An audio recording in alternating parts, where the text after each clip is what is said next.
नमस्कार मंडळी. आज प्रस्तावना वगैरे काही नको, डायरेक्ट भागाला सुरुवात करूया. चला. कादंबरी थोडं तुझं थोडं माझं, भाग 22. लेखन आणि सादरीकरण मंजिरी कारेकर. रात्री अमू मुद्दामूनच आवराआवर करण्याचं निमित्त करून काकू बरोबर मागे थांबला होता. सगळेजण आपापल्या खोलीत गेले. पाहून तो काकूपाशी आला. काकू, तुला मदत करू? त्याने विचारलं. अरे नको रे सोन्या, आधीच हाताला किती लागलंय तुझ्या. तू बस गप्पा मार माझ्याशी, काकू म्हणाली. काकू, तुझ्याशी काहीतरी बोलायचं होतं मला, अमू म्हणाला. अमू, परत काही भानगड करून ठेवलीस का रे? तू बोलायला लागलास ना की मला धडकीच भरते रे, काकू म्हणाली. तसा तो हसला. नाही काकू, आता नवीन कोणतीही भानगड केलेली नाही मी, तो हसत म्हणाला. तसं काकू म्हणाली. हां मग ठीक आहे, बोल. पण काकू, आधी जी भानगड करून ठेवली आहे ना, त्या संबंधात बोलायचं आहे. काकूने जरा टेन्शनमध्येच त्याच्याकडे पाहिलं. बोटावर मोजता येणार नाहीत एवढ्या भानगडी करून ठेवल्यास तू अमू. त्यातली नेमकी कोणती, काकूने विचारलं. विठ्ठलवाडीची, तो असं म्हणाल्यावर काकूला जरा हसायलाच आलं. काकूने आधी इथे तिथे पाहिलं. कीर्तीबद्दल बोलतोयस का, तिने विचारलं. हो काकू, पण आता आपल्यात कोड वर्ड ठेवूया. तिच्याबद्दल बोलायचं झालं तर मग मी विठ्ठलवाडी असं म्हणेन. बरं बोल, काय झालं, काकूने विचारलं.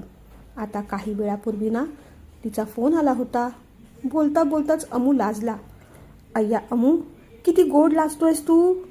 तू मुलगी असला असतास ना तर अगदी गोड गोड दिसला असतास, त्याची हनुमटी पकडत काकू म्हणाली. आता हा काय विषय झाला काकू, मी काय सांगतो ते ऐक ना आधी, तो म्हणाला. बरं बरं सांग. कीर्ती मला माझ्या तब्येतीबद्दल विचारत होती. मला खूप भाजलं म्हणून तिला खूप वाईट वाटलं. बिचारी रडत होती. मला ना काकू तिची खूप आठवण येते ग. तिच्याशी बोलावंसं वाटतं, भेटावंसं वाटतं. असं वाटतं ना कधी एकदा विठ्ठलवाडीला जातोय आणि तिला मिठीत. एवढं बोलून तो थांबला. जीभ चावली. किती रे निर्लज्ज तू, काकू असं म्हणाल्यावर त्याने काकूच्या खांद्यावर हात टाकला. पण अमू, तुझा हात भाजला ते तिला रे कसं कळलं? तू तर म्हणाला होतास आठवडाभर ती फोन करणार नाही म्हणून, काकूने काळजीने विचारलं. अगं, तीच तर गंमत आहे ना. ती आता बाबांच्या ऑफिसमध्ये काम करते. तिथे शशिकांत काकांचा मुलगा प्रसाद तिचा बॉस आहे ना. मागे पावसामध्ये कीर्ती रो हाऊसवर अडकली होती आणि तेव्हा प्रसादलाही बरं नव्हतं. मग तिने त्याची काळजी घेतली. काकूंना तिला पर्सनली थँक्यू म्हणायचं होतं म्हणून त्यांनी कीर्तीला रो हाऊसवर बोलावून घेतलं होतं. तेव्हा शशी काकाने तिला सांगितलं. बहुतेक काकाने शशी काकांना पिन मारली असणार, माझा हात भाजल्याचं सांगितलं असणार. बिचारी खूप रडत होती ग, अमू म्हणाला. पण अमू, आता फोन करताना बोलताना जरा सावधगिरीच बाळग. मला ना तुझी काळजी वाटते रे. म्हणजे तू यांच्या ऑफिसमध्ये काम करतोस ते ठीक, पण तू केव्हा सेट होणार? तुला स्वतःच असं काहीतरी करावं लागेल ना, तेव्हाच तर गोष्टी पुढे जातील, काकू म्हणाली. त्याचा विचार केलाय मी काकू. आता दुसरीकडे नोकरी शोधण्यात अर्थ नाही. काकाच्या ऑफिसमध्ये बिझनेस रिलेटेड जितकं नॉलेज घेता येईल तेवढं मी घेणार. 5 वर्षांनी जेव्हा माझ्याकडे आर्थिक अधिकार येतील, मग त्याच क्षेत्रात मी माझा छोटासा बिझनेस सुरू करणार. कारण आता बाबांची कंपनी शशी काकांकडून परत कशी मागायची, मलाच बरं वाटणार नाही ते. म्हणून मी काकासारखंच फूड इंडस्ट्रीमध्ये माझा व्यवसाय सुरू करणार. माझ्या फूड बिझनेसचं नाव काय असेल माहिती आहे, अमितने विचारलं. हो माहिती आहे, कीर्ती फूड प्रोडक्ट असंच काहीतरी असेल ना, काकू म्हणाली. नाही काकू, शर्वरी फूड प्रोडक्ट असं असणार ते. काकू आश्चर्याने प्रेमाने त्याच्याकडे पाहतच राहिली. पण नक्की कसं करणार तू, काकूने विचारलं. 5 वर्षात बाबांच्या प्रॉपर्टीचा जो काही हिस्सा मला मिळणार तो घेणार, विठ्ठलवाडीला जाणार, तिथे आपला बिझनेस सुरू करणार आणि आत्ताची 5 वर्ष फक्त एक्सपिरियन्स घेण्यासाठी वापरणार. कशी वाटली आयडिया, त्याने विचारलं. आयडिया तर छानच आहे अमू, पण तू विठ्ठलवाडीला जाणार हे निश्चित झालं ना मग, काकूने विचारलं. मग काय करू काकू, पण मी तुला ना माझ्यासोबत घेऊन जाईन, तो म्हणाला. काकू खिन्नपणे हसली. आणि मग तुझ्या काकांना कुणाला रे दत्तक देऊ, काकूने गमतीने विचारलं. तेजसला देऊन टाक. नाहीतरी त्याला माझ्यापेक्षा तेजूस जास्त आवडतो. सतत त्याचेच लाड करतो, सतत त्याचंच कौतुक करत असतो. मला मात्र अगदी परक्यासारखं, सावत्र मुलासारखं वागवत असतो. सारखं सारखं ओरडत असतो. ऐकूनच काकूला हसू आलं. तेवढ्यात काकाचा बेडरूमचा दरवाजाचा आवाज झाला. दोघेही एकदम सावध झाले. काका किचनमध्येच आला. काय रे अमू, जेवल्यानंतर परत भूक लागली तुला की आता हळदी दूध हवं आहे? काकाने विचारलं. काही खातोय का मी? दिसतंय तुला तसं. मी काकूला मदत करायला आलो होतो, अमू म्हणाला. हो, कसली मदत करतोस रे तू? साधं वरण भात करायला सांगितलं तर हात भाजून घेतलास. तुझं ना अमू कसं आहे माहिती आहे का? काम चमचाभर आणि बाता परातीभर. काका त्याला चिडवत म्हणाला. अरे जा ना तू, मी तुझ्याशी बोलतोय का? अमू पण भडकला. एवढा हात भाजला तरी सगळं सहन केलं ना मी एकट्याने, अमू तावातावाने म्हणाला. गप्प बस म्हणे, सहन केलं. डॉक्टरांकडे कसा रडत होतास, कसा घाबरला होतास, ते लगेच विसरलास? तेवढं कमी होतं की काय म्हणून डॉक्टरांना वेडा पण म्हणून आलास? तिकडे ना शरू, त्या डॉक्टरांना हा काय काय म्हणत होता माहिती आहे? ए वेडा डॉक्टर, तू इथून निघून जा. चुरचुरणारं औषध लावलंस तर बघच तू. एवढा वेळ काढतोयस की त्या वेळात पृथ्वी सूर्याभोवती पण फिरून आली असती. असं काहीतरी वेड्यासारखं, मूर्खासारखं सतत संदर्भहीन बोलत होता डॉक्टरांना. ऐकून काकूला एकदम हसूच आलं. हो अमू, डॉक्टरांना असं कोण म्हणतं? आणि मला काय म्हणाला होतास?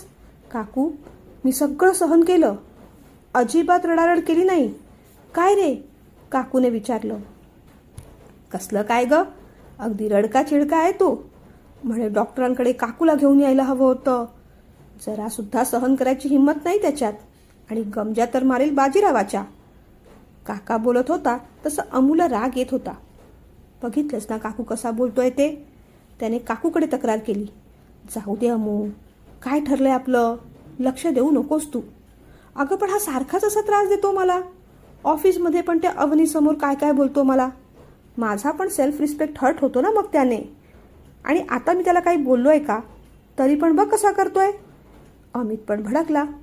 अहो, तुम्ही पण गप्प बसा ना. तो तुमच्या वाटेला जात सुद्धा नाही. तुम्हीच येऊन त्याला मध्ये मध्ये चिमटे काढत असता. का हो करता असं तुम्ही? काकू काकाला ओरडली. काकाला तर जाम हसू आलं. अगं त्याला चिडवायला आवडतं मला. अमू खरंच सांगतो, मध्ये मध्ये ना तुला चिडवायला मला खूप आवडतं. तू चिडलास ना तर अगदी रडक्या चिडक्या सशासारखा दिसतोस.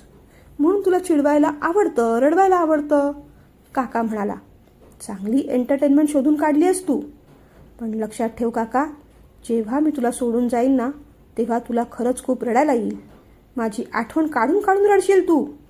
मी किती चांगला आहे ते तेव्हा तुला कळेल. अमित पण रागाने म्हणाला. आणि कुठे जाणार तू? तुला कोण सोडणार? मी तुला कुठेच सोडणार नाही, काका म्हणाला. जा आता, मी कशाला हवा तुला? तुला माझ्यापेक्षा तेजू जास्त आवडतो. काय म्हणतोस तू? तेजू, त्या मूर्ख अमू आणि सईपेक्षा तू जास्त शहाणा आहेस, म्हणून मला त्या दोघांपेक्षाही तू जास्त आवडतोस. मग आता मी कशाला हवा तुला? अमूने विचारलं. अरे तेजू लहान आहे म्हणून तसं म्हणतो मी. पण खरं सांगू अमू, मला सगळ्यात जास्त तूच आवडतोस. तुला चिडवल्याशिवाय ना मला जेवण पचतच नाही बघ. पण ते सगळं जाऊ देत. एक गोष्ट मला खरं सांग रे, डॉक्टरांकडे तू घाबरला होतास की नाही? काकाने पुन्हा चिडवायला सुरुवात केली. अरे जा ना रे तू, नाहीतर मीच जातो. अमू वळला तसं काकाने पाठमोऱ्या अमितला आपल्या बलदंड बाहूत अगदी घट्ट आवळून घेतलं. खरंच सांगतो रे अमू, तू मला फार फार आवडतोस. एक वेळेस ना सई आणि तेजस माझ्या नजरेआड झाले तरी चालतील, पण तुला ना मी कुठेच सोडणार नाही रे. तुझ्याशिवाय मला करमणारच नाही. आणि तू नसलास ना तर खरोखरच रडू येईल मला, काका गमतीने म्हणाला आणि खूप हसला. हसतच राहिला. पण अमित मात्र अगदीच गंभीर झाला. त्याने काकूकडे पाहिलं, काकूने अमितकडे पाहिलं आणि दोघे भविष्यकाळाच्या भीतीने एकमेकांकडे पाहतच राहिले. कीर्तीबद्दल काकूकडे मन मोकळं केल्यामुळे अमितला आता बरंचसं हलकं हलकं वाटत होतं. त्याची चिडचिड अगदीच कमी झाली होती. अगदी आनंदी आणि प्रसन्न वाटू लागलं होतं. दुसऱ्या दिवशी ऑफिसला निघाला त्याआधी कीर्तीने मेसेज केला. त्याने चटकन मोबाईल उघडून पाहिला. कीर्तीने प्रतिमा काकूंनी दिलेला ड्रेस घातला होता. त्याचा फोटो पाठवला होता. अमित क्षणभर त्या फोटोकडे एकटक पाहतच राहिला. चल रे अमू, निघायचंय ना. काकाने हाक मारली तेव्हा तो भानावर आला. गाडीत काकाने विचारलं, काय रे अमू, ती रिपोर्टची फाईल पूर्ण झाली का रे तुमची? आज दुपारपर्यंत द्या हं, आज संध्याकाळी सबमिट करावी लागेल. अरे उद्या रविवार आहे ते माझ्या लक्षातच आलं नाही. काका, ती फाईल अवनी पूर्ण करणार होती. काल तर मी लवकर निघालो ना. पण तिची झाली का फाईल पूर्ण? काकाने विचारलं. मी निघालो तेव्हा पूर्ण नव्हती झाली. म्हणत होती की थांबून करूया का, पण मला काल जमलंच नाही. अमित म्हणाला. ते काही सांगू नकोस अमू. आज काहीही झालं तरी 3 वाजेपर्यंत ती फाईल पूर्ण करून द्यायलाच हवी. दोघांनी मिळून त्याच्यावरच काम करा, पण फाईल पूर्ण करून द्या बाबांनो. बरं, अमू म्हणाला. शेखर काका गाडी वळवून गेटमध्ये घेणार तोच एक पाठमोरी मुलगी निष्काळजीपणे फोनवर बोलता बोलता चटकन गाडीसमोरच आली. काकाने ब्रेक दाबला म्हणून नशीब, नाहीतर तिला चांगलाच धक्का लागला असता. अरे काय, कोण आहे मूर्ख ही? काका ओरडला. अमू पण दचकला. काकाने गाडीच्या काचा खाली घेतल्या. अमितने अवनीला चटकन ओळखलं. अवनी पण घाबरली, दचकली, वळली, चटकन कोपऱ्यात उभी राहिली. शेखरने गाडी तिच्या समोरच आणून थांबवली. अवनी, तू? अगं काही कळतंय का तुला? फोन महत्वाचा की जीव? शेखरने रागानेच विचारलं. सर एवढे भडकले तशी ती घाबरली. सॉरी सर, माझं लक्ष नव्हतं, रडवेल्या आवाजात ती म्हणाली. पण तिच्या निष्काळजीपणाचा शेखरला पण राग आला होता. लक्ष नव्हतं? बरोबर लक्ष होतं तुझं. फक्त तुझं ते लक्ष त्या मोबाईलमध्ये होतं. चालताना बोलताना मोबाईल कशाला लागतो तुम्हाला? आणि एवढा कोणता महत्त्वाचा फोन होता तुला? अमेरिकेच्या प्रेसिडेंटचा की इंग्लंडच्या राणीचा? तुम्ही फोन चालवता की फोन तुम्हाला चालवतो? कळतच नाही मला. किती हा निष्काळजीपणा. आता तर तुझा पण फोन 9 वाजताच काढून घ्यायला सांगतो मी शशीला. शेखर रागावूनच बोलत होता. Sorry sir. ती अगदीच रडवेली झाली. मग अमितच म्हणाला, जाऊ दे काका, गडबडीत काहीतरी झालं असेल. तू पण उतर इथे, मी गाडी लावून आलो. शेखर मग मागच्या बाजूला गाडी लावायला गेला. अमित उतरला आणि ते दोघे कॅन्टीनच्या बाजूने चालत चालत पुढे येऊ लागले. अवनीच्या डोळ्यात पाणी दाटलं. अमित तिच्याकडेच वाकून वाकून पाहत होता. जाऊ दे ना, एवढं कशाला मनाला लावून घ्यायचं? काका चांगल्यासाठीच बोलला. तो म्हणाला. हो माहिती आहे, पण ओरडल्यावर आपल्याला रडू येतच ना. ती म्हणाली. हो, काय माहीत, मला तर सवय झाली आहे. आणि आता तर एवढी सवय झाली आहे ना की आता असं वाटतं एखाद दिवस कोणी ओरडलं नाही तरच रडू येईल मला. आणि आपल्याच जोकवर तो हसला. जोक आवडला नाही का? पण जाऊ देत. मला सांग, चालता चालता फोनवर कशाला बोलत होतीस? सीटवर येऊन पण बोलू शकली असतीस ना, त्याने विचारलं. हो ना, ते चुकलं माझं. पण आदित्यचा फोन होता. त्याला तेच सांगत होते, दुपारी भेटूया म्हणून. आज हाफ डे जायचं ना, म्हणून तयारी पण करून आले होते. पण आता सरांना विचारायला भीती वाटतेय. फाईल पूर्ण करून द्यायची आहे. तसा संध्याकाळपर्यंतचा वेळ आहे. दुपारपर्यंतचं काम मी करेन आणि उरलेलं मग तुम्ही संध्याकाळपर्यंत पूर्ण करून द्याल, तिने विचारलं. वेळ संध्याकाळपर्यंत नाही आहे, दुपारपर्यंतच आहे. कारण उद्या रविवार आहे. त्यामुळे काका म्हणत होता फाईल आजच्या आज सबमिट करायची आहे. आपल्याला 3 वाजेपर्यंत फाईल द्यायची आहे. तो म्हणाला. अहो, मग कशी पूर्ण होणार फाईल? मी तर हाफ डे जाणार, ती म्हणाली. हे तुझं तूच ठरवतेस. तू आधी काकाला विचार. हे बघ, मला तुला डिस्करेज करायचं नाही, पण आधी हाफ डे घे आणि मग पुढचं प्लॅनिंग कर. मी मदत करायला तयार आहे. त्याचं समजूतदारपणाचं बोलणं आज तिला पटलं बाकी. पण काय हो, एक गोष्ट मला कळली नाही. सर असं का म्हणाले? तुझा पण फोन 9 वाजता काढून घ्यायला सांगतो मी शशीला, तिने विचारलं. हां, ती आमच्या बाबतीतली एक ट्रॅजेडीच आहे, अमित म्हणाला. ती गंभीर होऊन पाहू लागली. आम्हा तिघांनाही 10 वाजले की आमचे फोन काकाकडे सरेंडर करावे लागतात. बापरे, का पण?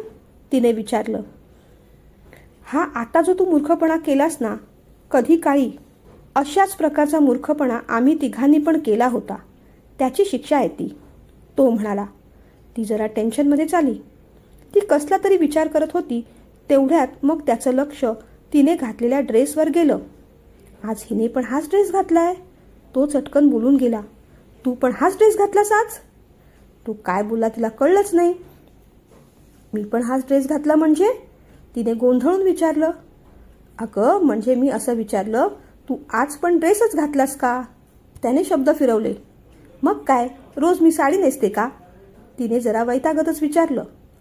म्हणजे हा ड्रेस नवीन दिसला ना म्हणून विचारलं. तो तसं म्हणताच तिचा राग पळाला. हो नवीनच आहे, माझ्या मामीने दिलाय आणि पैंजण पण दिलेत, हे बघा छान आहेत ना? तिने विचारलं. हो छानच आहेत. आदित्यला भेटायला जायचं म्हणून एवढी तयारी? त्याने विचारलं. आदित्यला भेटायला जायचं म्हणून नाही हो, ऑफिस व्यतिरिक्त आज कुठेतरी बाहेर जायचं आहे ना म्हणून ही तयारी, ती म्हणाली. झालं, पुन्हा स्वप्नरंजन चालू झालं तुझं. अगं आधी हाफ डेची तर परमिशन घे, मग स्वप्नरंजन कर, त्याने पुन्हा आठवण करून दिली. पण आता परमिशन कशी घेऊ? सर तर केवढे भडकले आहेत, तिने विचारलं. मग परमिशन घेतल्याशिवाय जाणार तू? त्याने उलट विचारलं. नाही, माझ्याकडे एक आयडिया होती. कसली आयडिया? त्याने विचारलं. मी काय म्हणत होते, तुम्ही माझ्या वतीने तुमच्या काकांना विचाराल का? म्हणजे तुम्हाला त्यांची एवढी भीती वाटत नाही ना म्हणून म्हटलं. उलट तेच तुम्हाला घाबरतात. तिने आठवण करून दिली. नाही नाही तशी मला भीती वाटत नाही, हे तुझं म्हणणं बरोबर आहे. पण तुझ्या वतीने परमिशन मी कशी घेऊ? ती तुलाच घ्यावी लागणार. आणि हे बघ, एवढं काही घाबरू नकोस. तू नीट समजावून सांगितलंस ना तर कदाचित समजेल तो. आता आपल्यावर काही शेकू नये म्हणून अमित तसं म्हणाला. अहो कदाचित म्हणजे काय? त्यांनी समजून घ्यायलाच हवं. मला जायचं आहे ना, ती म्हणाली. ते कळतंय ग मला, जायचंय सारखं तेच काय सांगतेस? काकाकडे जाऊन काय बोलणार ते सांग, त्याने विचारलं. काय बोलू? तुम्ही सुचवा काहीतरी, ती म्हणाली. बरं, हे बघ, तू असं म्हण की आज एका महत्त्वाच्या कामासाठी मला बाहेर जायचं आहे सर, मी जाऊ शकते का? तो म्हणाला. पण ते नाही म्हणाले म्हणजे? तिने विचारलं.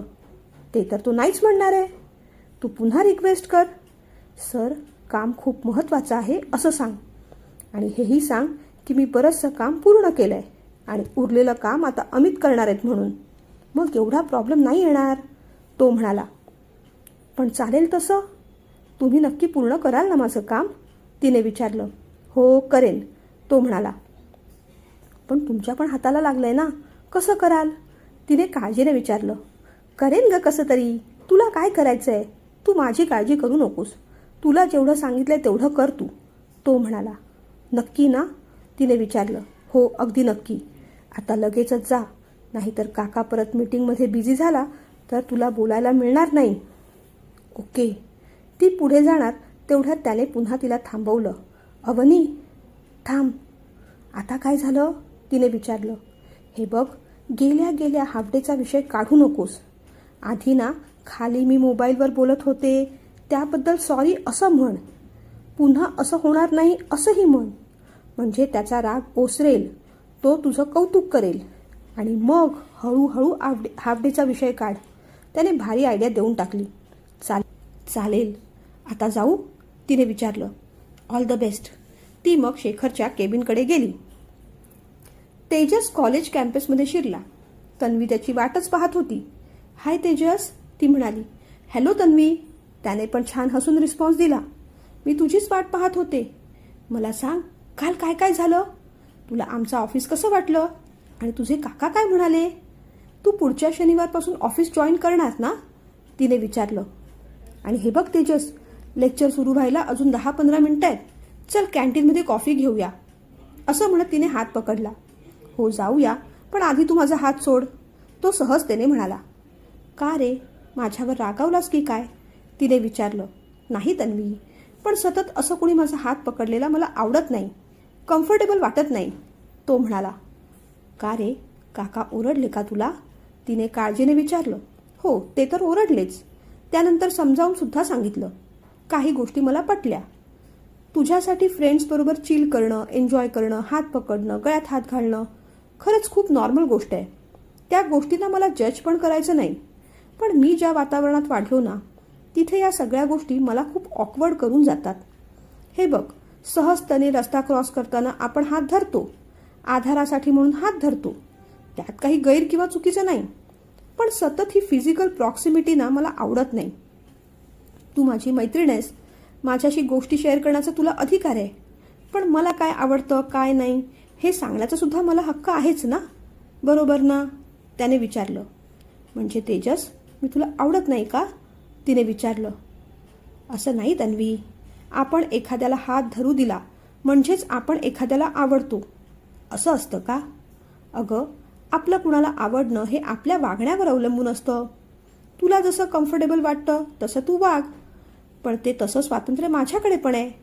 माझा तुझ्यावर अजिबात राग नाही. मी किंवा माझ्या घरातले तुझं वागणं जजसुद्धा करत नाही.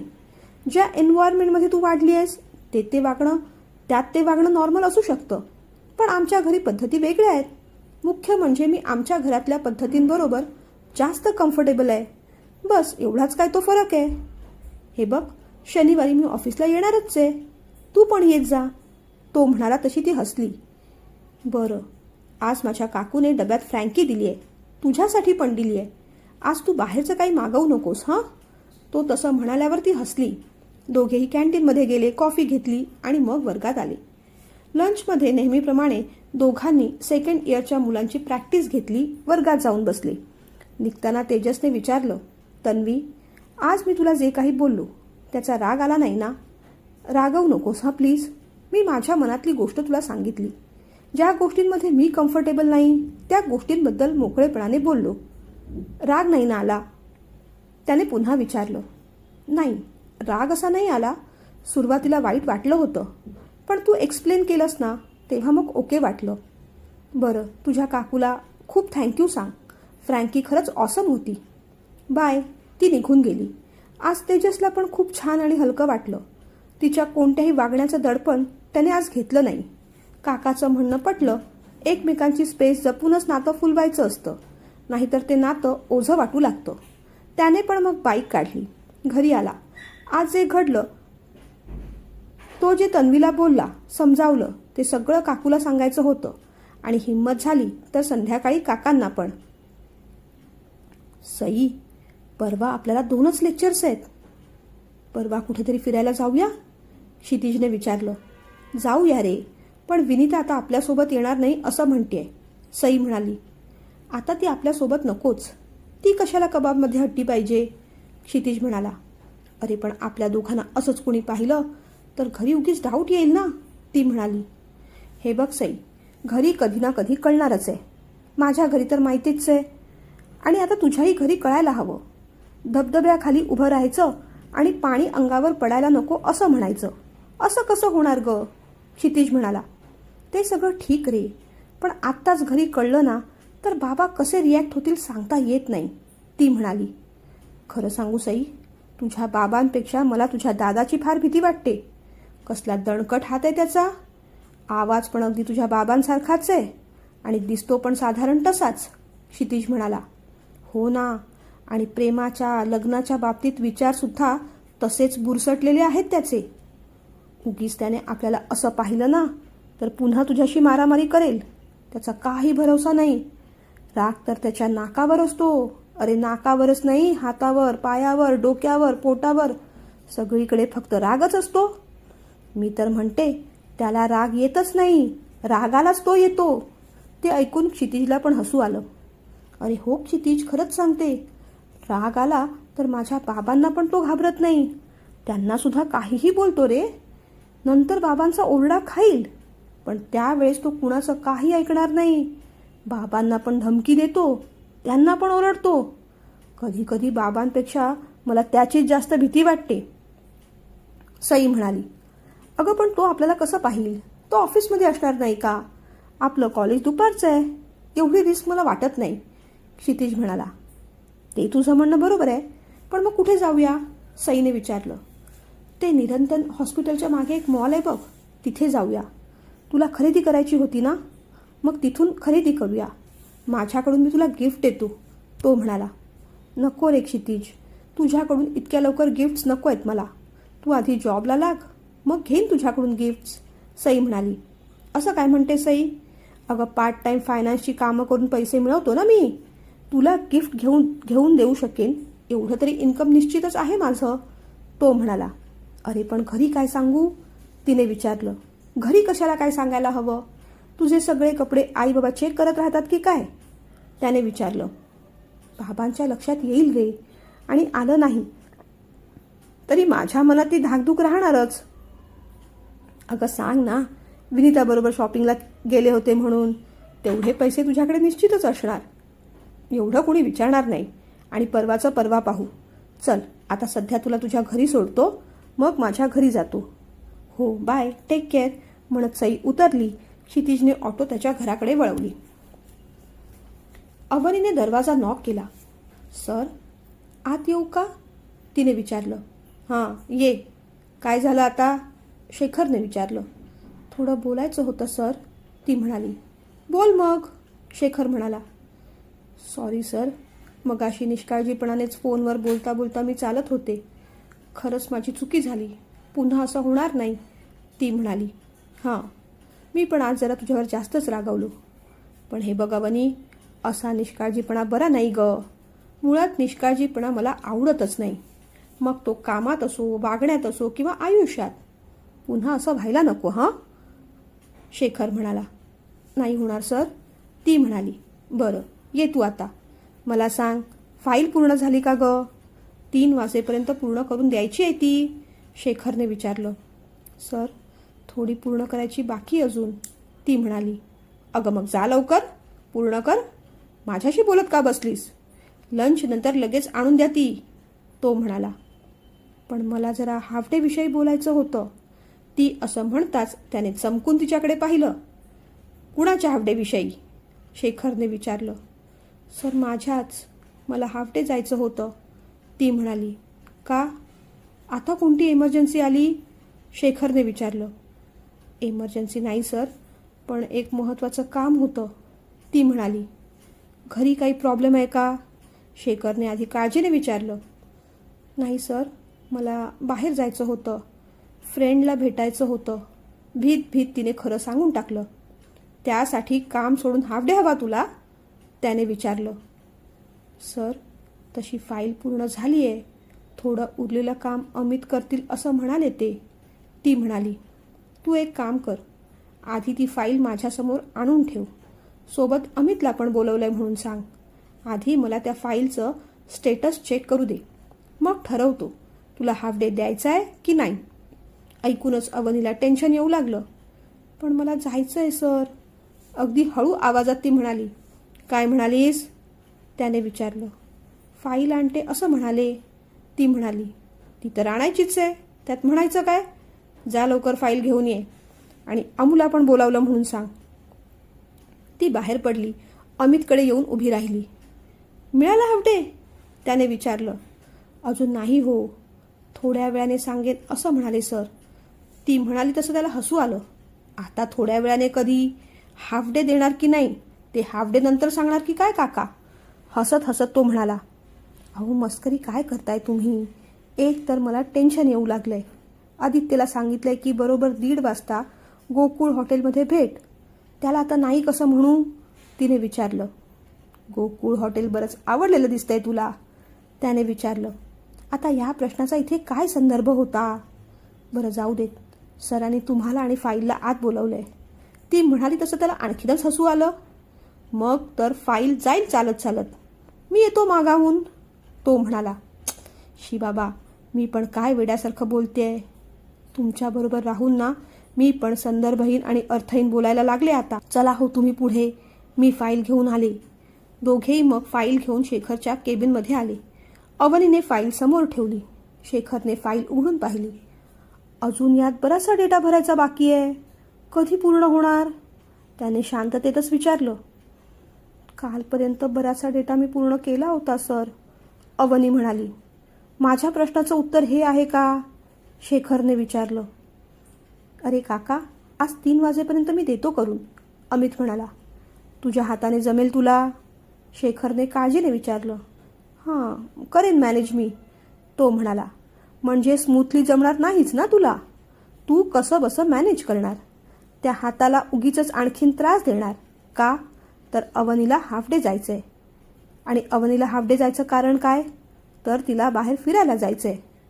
अवनी, जेव्हा तुझे प्रॉब्लेम्स होते तेव्हा तुझं काम अमित करत होता. कितीतरी वेळा स्वतःचं काम बाजूला ठेवून त्याने तुझं काम पूर्ण केलं आहे. कारण तेव्हा तुझे प्रॉब्लेम्स होते, तू काही अडचणीत होतीस. पण आता तशी विशेष काहीच गरज नसतानाही काम टाकून तू खुशाल चालली आहेस. आणि त्याला बरं नसताना त्याने तुझं काम पूर्ण करावं अशी तुझी अपेक्षा आहे. ते काही नाही. तू थांब, तुझं काम पूर्ण कर. 3 वाजेपर्यंत तुझं काम पूर्ण झालं की मग जाऊ शकतेस तू. तुझ्या हाफ डेला किंवा लवकर जाण्याला माझी ना नाही. फक्त मला माझं काम वेळेत पूर्ण करून हवंच आहे. आणि अमितच्या हाताची अवस्था पाहता तो ते आज पूर्ण करू शकेल याची शक्यता जरा मला कमीच वाटते.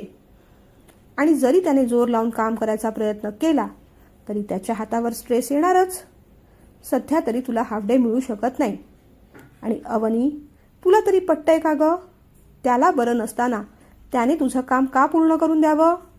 कामाचा इम्पॉर्टन्स नाही तुम्हाला? मुळात एवढ्या सुट्ट्यांनंतरही हाफ डे मागायला तू आलीच कशी? शेखरने रागानेच विचारलं. अवनीला रडूच फुटलं. वाईट वाटलं. अरे काका, हात एवढा दुखत नाही आहे. मी करेन पूर्ण. जाऊ देत ना तिला. अमित म्हणाला. तुला विचारलं मी अमित? शेखरने उलट अमितला विचारलं. आणि न्यायनिवाडा कसा करायचा ते मला चांगलं माहिती आहे. तुम्ही शिकवायला जाऊच नका. मी जे बोलतो ते योग्यच आहे. जा आता दोघेही बाहेर. दोघं मिळून लवकरात लवकर काम पूर्ण करा. काम पूर्ण झालं तर अवनी गेली तर माझी काहीच हरकत नाही. जा आता. दोघेही मग गुपचूप बाहेर पडले. अवनी सीटवर आली. तोच तिने रडायला सुरुवात केली. अमितने मागे वळून पाहिलं.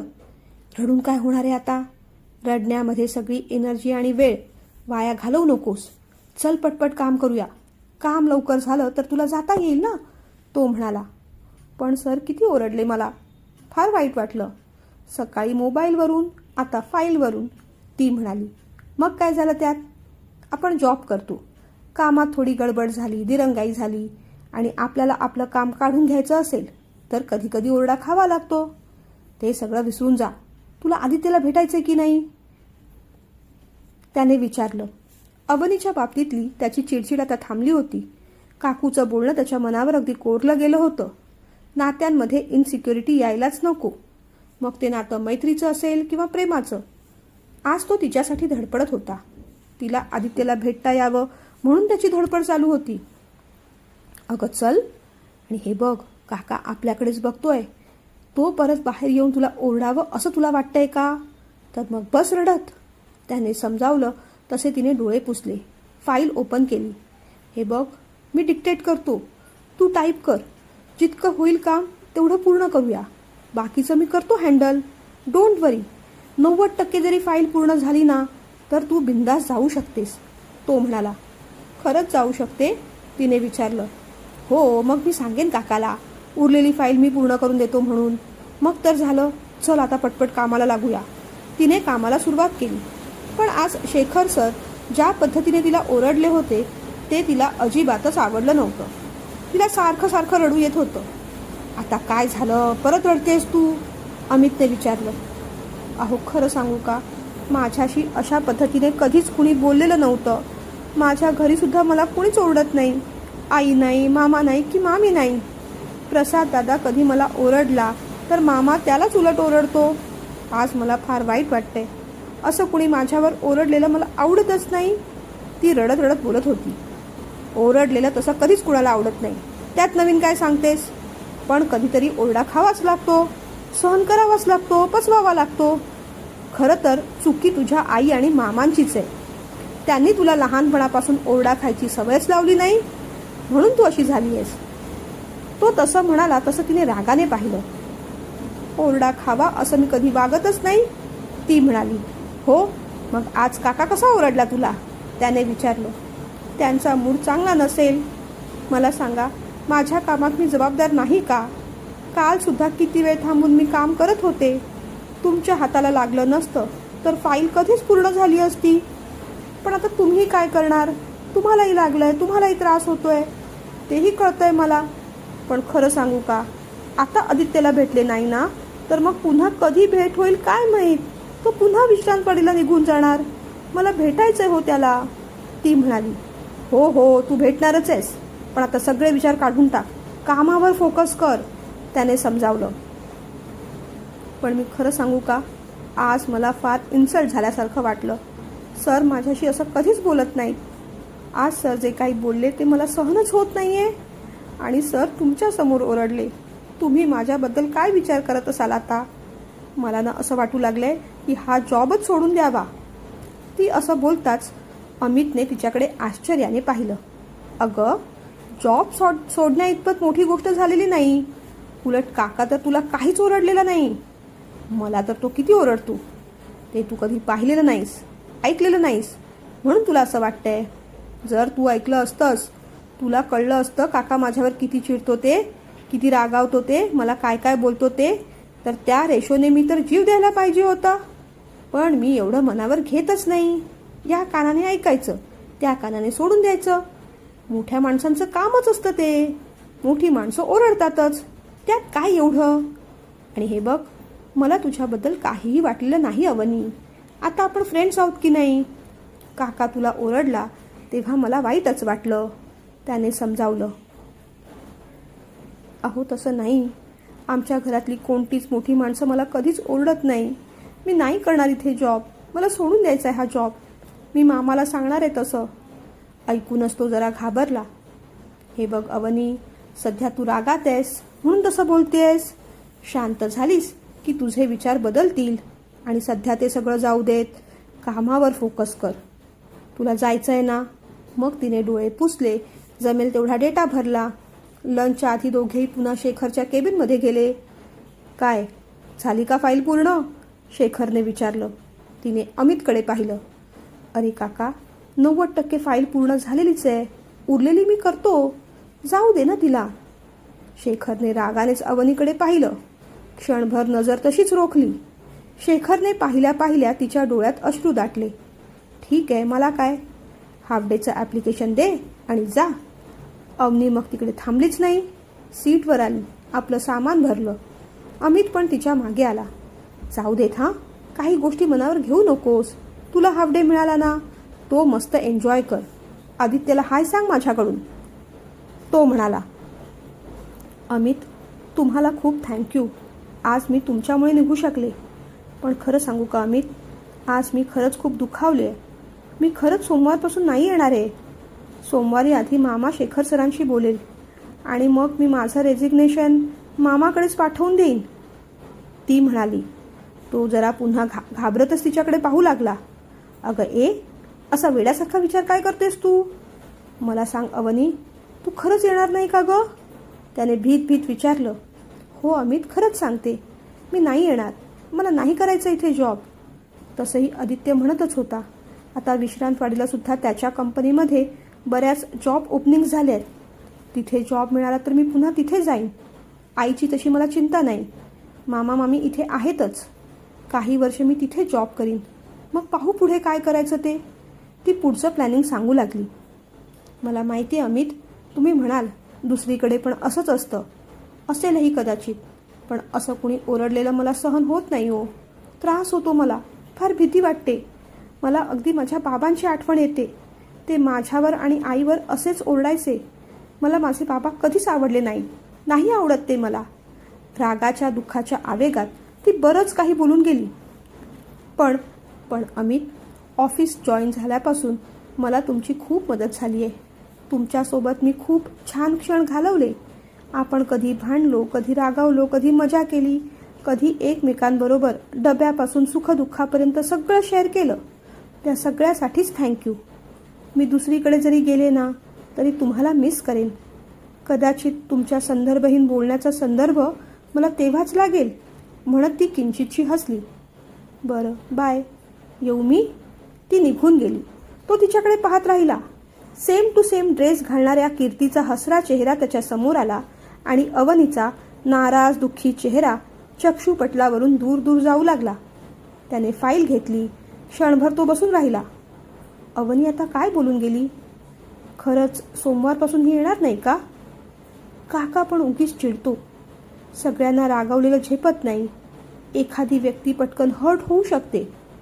पण आता अवनी जे काही बोलली ते काकाला जाऊन सांगायचं का? नको नको.